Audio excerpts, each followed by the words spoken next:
8 ঘন্টা আমার মাত্র ডিউটি। আর গ্যারেজ থেকে আগে 16 থেকে 17 ঘন্টা কাজ করে আমি এখান থেকে 30-32-37 হাজার টাকা ইনকাম করতাম। আজকে এই ইনকামটা আমার মাসে হয় না, সপ্তাহ হচ্ছে এখান থেকে সপ্তাহে বলতে ইনকাম করতে। কারণ এতে জগৎ অনেক পয়সা দাদা। কেন ডাক্তার যদি রোগ ব্যাধি না সারিয়ে গাড়ি বাড়ি ব্যাংক ব্যালেন্স করতে পারে, আর আমি তো ডাক্তার নয়, আমি যদি সাজেশন দিয়ে যাই তার রোগটাকে নির্মূল করাতে পারি, আমি কেন গাড়ি বাড়ি করাতে পারি? ইয়েস আর নো? তাই কোম্পানি থেকে আজকে আমাদের ছোট্ট একটা উপহার দিয়েছিল যে এত মানুষকে আপনি সুস্থ দেখাতে পেরেছেন, এত মানুষকে আপনি নিয়ে আসতে পেরেছেন, কোনো শিক্ষিত ব্যক্তিও করতে পারে না। আপনি বলছেন নাকি আঙুটা ছাও, তাহলে 9:30 মানুষকে কী করে নিয়ে আসবেন? তো উনি একটা ছোট্ট আমাকে একটা গিফট দিয়েছিলেন অফিসে ডেকে, ওনার কর্মীকে দিয়ে আমাকে একটা ছোট্ট একটা চিঠি দিয়েছিলেন যে আপনাকে দিল্লিতে যেতে হবে, ইন্দিরা গান্ধী স্টেডিয়ামে। কেন যেতে হবে? যে আপনি এত মানুষের জন্য যে এত সেবা দিয়েছেন, পরিষেবা দিয়েছেন, হেঁটে হেঁটে কেন যাচ্ছেন, বাইক চড়ে কেন যাবেন? তাই আমাকে দিল্লির বুকে আমাকে একটা 4 চাকার একটা গাড়ির চাবি দিয়েছে।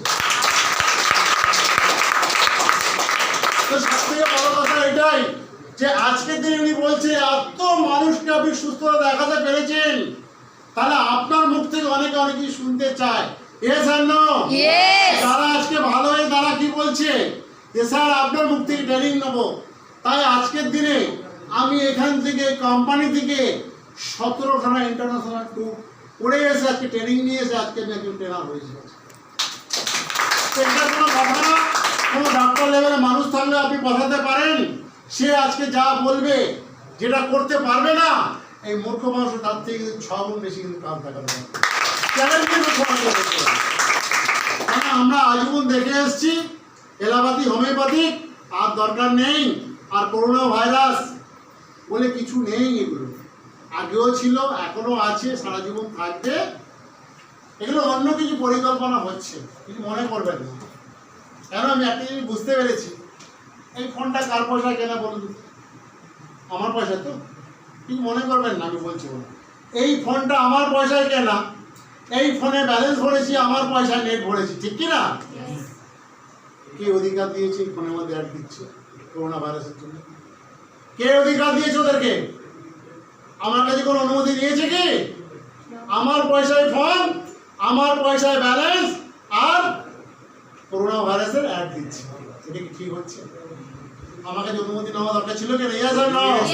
এটা নিয়ে প্রতিবাদ করুন, প্রতিবাদ করুন। এগুলো নিয়ে করোনা ভাইরাস কিছু নেই, এগুলো ভাবাচ্ছে। মিডিয়ার এগুলো ব্যবসা করে খাচ্ছে, মিডিয়ার এগুলো ব্যবসা করে খাচ্ছে। তাহলে কেন ট্রিটমেন্ট নেই বলুন তো? কেন ট্রিটমেন্ট নেই? কেন নেই? আমি একটা জিনিস দেখতে পেয়েছি, আপনার এখানে করোনা ভাইরাস কিছু হবে না। কডিসেভ এখানে আছে কি না? কডিসেভ মাইসিলাম আমাদের এখানে আছে, চিটোসেন বলে একটা সাপ্লিমেন্ট আছে, আর কডিসেভ আছে। এই কডিসেভ আর চিটোসেন কারোর দেহ যদি চলে যায়, একটা ফাইল যদি চলে যায়, আমি গ্যারান্টি হয়ে দাঁড়াবো কারো কোনো ভাইরাস হবে না, করোনা ভাইরাস হবে না। কারণ আজকে আমি নিজে অনেক করোনা ভাইরাস পেশেন্টকে আমি নিজেই হাতে ঘেটেছি, নিজে ঘেটেছি। কারণ এই দেখুন ভাইরাস তাড়িয়ে দেবে শরীর। আর আপনি যদি এখান থেকে কডিসেভ চিটোসেন খেতে পারেন, আপনার হার্ট ব্র্যান্ড নিউ করে দিতে পারে, আপনার লিভারকে ব্র্যান্ড নিউ করে দিতে পারে, আপনার কিডনিকে ব্র্যান্ড নিউ করে দিতে পারে, আপনার শরীরে গতি ইমিউনিটি পাওয়ার প্রচুর পরিমাণে ফাস্ট করে দিতে পারে, যে আপনাকে কোনো রোগ কাবু করতে পারবে না। তাহলে এই ট্রিটমেন্টটা আমাদের আসার দরকার আছে কি না? Yes or no? তাহলে এখানে যদি আসতে পারেন, আজকে আমি একটা কথা বলবো যে সুগার বলে কি জিনিস, যাদের হয়ে গেছে তারা ট্রিটমেন্ট করুন, বিদায় হবে। যার নেই তারা আগাম ট্রিটমেন্ট করুন, কেন এলোপ্যাথিকে নেই, হোমিওপ্যাথিকে নেই, আগে থেকে প্রোটেকশন নেওয়ার। কিন্তু আমাদের গ্রিন থেরাপি ইনি কিন্তু আবিষ্কার করেছেন, রোগ নাও থাকতে পারে, জীবনে কোনো রোগ আসতে দেবো না, সেই সাবজেক্ট কিন্তু ইনি তৈরি করেছেন ডাক্তার লিঙ্গওয়ান ওনার জন্য। বড় করে আজকের দিনে ডাক্তার যদি গাড়ি বাড়ি যদি করতে পারে, আপনিও গাড়ি বাড়ি করতে পারবেন, কারণ এই সাবজেক্ট কিন্তু আপনাকে নিয়ে যেতে পারে। তাহলে আমার মতন ছেলে আর কি করেছে? আমার 14 কারো পাসপোর্ট নেই, আজকে 17খানা স্টাফে 25 পাতা স্টাফে পৃষ্ঠায় কিন্তু আমার স্টাফ রয়েছে 17খানা। কেন পড়েছে? আরো আরো 6টা পড়ে যেত যদি লকডাউন না হতো, আরো 6টা পড়ে যেত। কাজাকিস্তান মিস হয়ে গেল, শ্রীলঙ্কা মিস হয়ে গেল, আরো অনেক দেশ মিস হয়ে গেল। আবার ফের এখন চলছে আমাদের দুবাই ট্যুর, হয়তো আমার মিলে যাবে, আশা করি আমার স্যারে মিলে যাবে। ফের ট্যুর অ্যাচিভ করছি, হয়তো যেতে পারবো না, কিন্তু যেতে গেলে আমাদের যে খরচা হয় 1.5 লক্ষ টাকার ওপরে হয়। আমরা এখন বিদেশে যেতে পারবো না, কেন করোনা ভাইরাসের জন্য বিদেশে আদান প্রদান হচ্ছে না। তার জন্য আমাদেরকে খরচা দিয়ে দেবে, যে 1.5 লক্ষ টাকা ট্যুর হলে 1 লক্ষ টাকা হাতে ক্যাশ দিয়ে। এরকম ধরনের সাবজেক্টে যদি আজকে আপনারা যারা এসছেন তারা তো পাবেন, আজ না পেলে 2 মাস 4 মাস 1 বছর পরে পাবেন আমার মতন জায়গা। আর যারা শুরু করেননি তারা অনেক কিছু ভাবছেন, অনেকে এ আবার কি জিনিস, অনেকে ভাবছেন, ভাবতে থাকুন। কারণ আমি এই সাবজেক্টে এসেছিলাম, খুব নেগেটিভ ছিলাম, কারণ আমি মূর্খ ছিলাম, তো মূর্খ মানুষ, তো স্কুলে ধরা যায়নি, তাই 4 বার প্রোগ্রাম দেখেছিলাম, বিশ্বাস করতে পারিনি। কিন্তু যখন ডাক্তার বলছে ইনসুলিন দিতে হবে, তখন এখানে আসছি। এরকম করে 4 বার হয়ে গেছে, 5 বার বেলায় এসে এখানে ট্রিটমেন্ট তাও শুরু করিনি, ট্রাই করতে গেছিলাম। ট্রাই করতে গিয়ে দেখতে পেলাম রোগী নির্ভর। তাহলে এখানে ট্রিটমেন্টটা করলাম, নির্ভরসা করলাম, করার পরে আজকের দিনে আমার হাত ধরে এরকম ধরনের অফিস আজকের দিনে 55 থেকে 56 অফিস আমার হাত ধরে এরকম তৈরি হয়।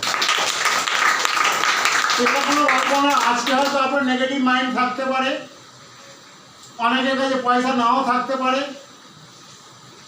পয়সা যার নেই আমি তাকে বলবো তারা এখানে সিস্টেমে আসুক, যুক্ত হোক। যদি এখানে শিখতে পারে, 1 বছরের ট্রেনিং শিখতে পারে, আজকে মাস্টার হয়তো লেখাপড়া শেখাতে পারে 20 বছর, শেখাবার পরে কিন্তু একটা চাকরি দিতে পারবে না 20,000 টাকা মাইনে। কিন্তু আজকে 1000 টাকা ট্রেনিং ফিস আমি এখানে সিস্টেম করেছি, করার পরে যদি কেউ যদি ইনভলভ হতে পারে, 1 বছরের ট্রেনিং যদি নিতে পারে, 1 বছর পরে তাকে 40,000 টাকা ইনকাম দিতে পারে। আর এখানে যে ট্রিটমেন্ট করতে আসবে তাকে এটাই নিজেকে নিজে ভাবতে হবে, ডিসিশন তোমাকেই নিতে হবে, দায়িত্ব আপনাকে নিতে হবে। কারণ এলাকাতে কোনো গ্যারান্টি নেই, এখানে নিজের গ্যারান্টি নিজেই দিতে পারবেন। নিজে তো খেয়ে দেখুন, নিজে না খেয়ে দেখলে কি বুঝবে। গল্প অনেক শুনছেন, তাই না? এগুলো শুনে অনেকে বিলিভ হবে, অনেকে বিশ্বাস হবে না, তাই না? কারণ যার রোগ হয়েছে সেই জানে, যার রোগ নেই সে বুঝবে না। 40-45 বছর বয়স হলে সে বুঝবে রোগের কি মর্ম। আর যারা আজকে 20, 22, 25-এর মধ্যে তারা কিন্তু বুঝবে না। কারণ রোগ কেন হচ্ছে, এই রোগটা আজকে কেন, আজকে কত বছর পর্যন্ত বেঁচে আছে, তাও কত 70 না 75, 85, 87, ওনার যারা বড় করে বিগড়াচ্ছে 87 বছর বয়সে উনি বসে আছে।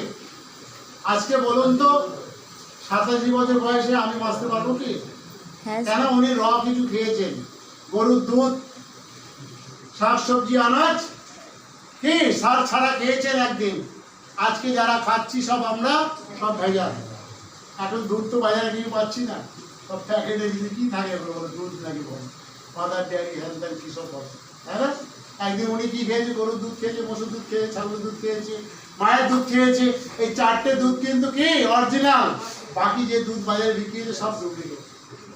তাই উনি ভালো মন্দ একদিন পেয়েছেন বলে আজকে 80-85 বছর। আমি গ্যারান্টি দিয়ে বলছি, যদি এমনি একদিন বাঁচতে পারেন, আর আমাদের এখান থেকে স্পিরিলিনা আর কর্ডিসেপ চিরসুন যদি খেতে পারে, উনি 100 বছর প্লাস করে দিতে পারেন, গ্যারান্টি দিয়ে বলছি।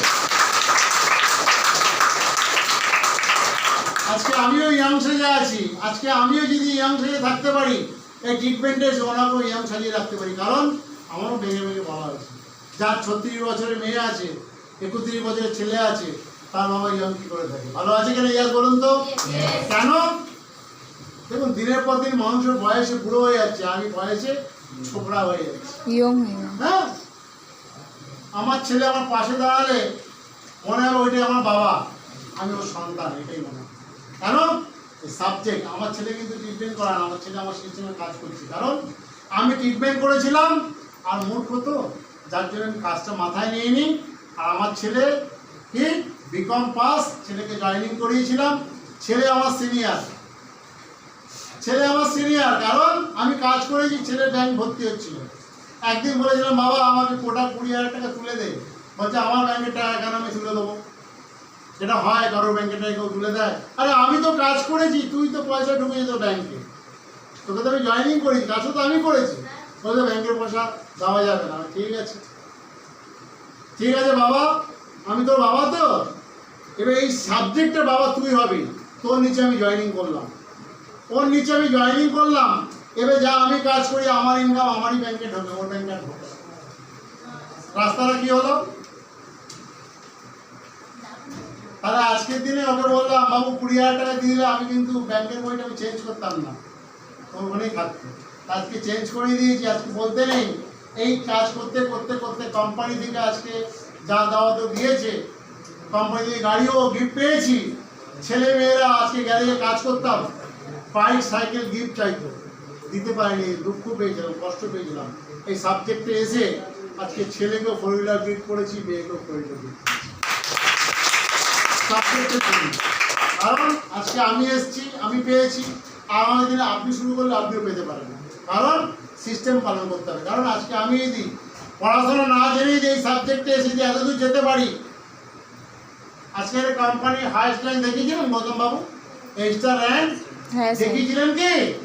আমি এই স্টারের অনেক অনেক ওপরে, কিন্তু আমি এই স্টারের অনেক ওপরে। আজকে আমার নিচে 117 জন এই স্টার আছে আমার নিচে। আজকে মানুষ কি বলবো, এখনো পর্যন্ত এই কোম্পানি থেকে সিস্টেম এসে এত মানুষ সুস্থ দেখাতে পেরেছি বলে কোম্পানি থেকে আমি কোয়ার্টারলি 3 বার অন্তর অন্তর একটা রয়্যালটি পাই। যে রয়্যালটি পাই সারা বছর বসে থাকতে পারি। তারপরে কোম্পানির বিজনেস, এই ছেলেপুলেরা কাজ করছে। একটা জিনিস আমি বুঝতে শিখেছিলাম যে যারা আজকে ডাক্তার, যারা উকিল, তাদের ইনকাম 0 হয়ে যাবে। আমি যতক্ষণ হাত চলবে ততক্ষণ আমার ইনকাম হবে, হাত না চললে আমার ইনকাম 0 হয়ে যাবে। তাই আমি একটা জিনিস এখানে ভেবেছিলাম, আমার সিনিয়র আমাকে ভাবিয়েছিল, যদি আপনি শুরু করতে পারেন, ডাক্তারের ইনকাম 0 হয়ে যাবে, আপনার ইনকাম 0 হয়ে যাবে না, উকিলের ইনকাম 0 হয়ে যাবে, আপনার ইনকাম 0 হবে না। কারণ কি সে একটা শিক্ষিত ব্যক্তি, ডাক্তার, একটা উকিল শিক্ষিত ব্যক্তি, আর আমি মূর্খ মাল, আমার ইনকাম হবে, তাদের ইনকাম হবে না। তার মানে বলছে, ভাবুন, বুঝিয়েছিল আমাকে, বলছে একজন ডাক্তার, একজন উকিল, আর একজন আপনি হেলথের নেটওয়ার্কার, ঠিক আছে? এই 3 জনে মিলে একটা গাড়ি করে যদি বাইরে ঘুরতে যান, সেই গাড়ি যদি অ্যাক্সিডেন্ট হয়ে যদি চেপটে যায়, 3 জনই মারা যাবো কিনা? ইয়েস আর নো? ইয়েস। তাহলে 3 জন মারা গেলে ইনকামটা কার হবে? কার হবে? নেটওয়ার্কার। ডাক্তার চেম্বার খুলতে পারলো না, তার ইনকাম হলো না। উকিল আপনার ফাইট করতে পারলেন না, ওনার ইনকাম হলো না। আমিও মারা গেছি, আমি যদি মরে যাই, আমার নিচে 9,000 মানুষ কি মারা যাবে? তারা কাজ করে, আমার ইনকাম। এই হলো সিস্টেম। এই কোম্পানি আজকে প্ল্যানের জন্য বড় বড় বিগলাপ চেয়ে দাও। ভাবুন এখানে ভবিষ্যৎ কি আছে দেখুন, এখানে সিকিউরিটি কি আছে দেখুন। আজকের দিনে আমি যদি মনে করি বাড়িতে 6 মাস 8 মাস 1 বছর বসে দেবো, ইনকাম বন্ধ হবে না। কোম্পানি এত সিস্টেম করেছে। তাই আমি একটাই কথা বলবো, আপনারা ট্রিটমেন্ট করুন চাই না করুন, যারা ট্রিটমেন্ট করতে আসেন ট্রিটমেন্ট করুন, যদি মনে করেন, মনে বিশ্বাস যদি থাকে। কারণ আমরা ঠাকুর দেবতা পূজা করি, এখানে যাচ্ছেন না করি কি দেখেছেন? সাক্ষাৎ প্রমাণ করতে পেরেছেন? আপনার সঙ্গে কথা বলেছে কি? কেন পুজো? বিশ্বাস ভক্তি ওইভাবে থেকে যদি এই সিস্টেমে কেউ কাজে যদি আসতে পারেন, ওরকম বিশ্বাস ভক্তি রেখে, আর কেউ যদি ওরকম বিশ্বাস ভক্তি রেখে যদি ট্রিটমেন্ট করতে আসতে পারেন, আমি একটা কথা বলবো, ঠাকুর হয়তো আপনাকে দেখা দেয়নি, এ কিন্তু আপনাকে এমন রূপ দেখা দেবে, জীবনে কোনোদিন আপনার শরীরে অসুস্থতা দেখতে পারবেন না, আর গরিবের শব্দ কিন্তু আপনার শরীর থেকে বিদায় হয়ে যেতে পারে। কারণ ভালোটাকে ভালো আপনি যখন হবেন, কখন হবেন, যখন ভালো হবেন তখন আপনি বলতে পারবেন। আর বলতে পারলে একটা জিনিস আমি দেখতে পেয়েছি, এখানে 2টো জিনিস আমাদের ক্ষতি হয়। আমাদের কি ক্ষতি হয় জানেন? এখানে 2টো জিনিস কিন্তু ক্ষতি হয় এখানে আসবে। জানতে চান কি সেটা কি? ক্ষতি একটাই, কেউ যদি ট্রিটমেন্ট করতে আসে, তার পরিবার থেকে 6 থেকে 7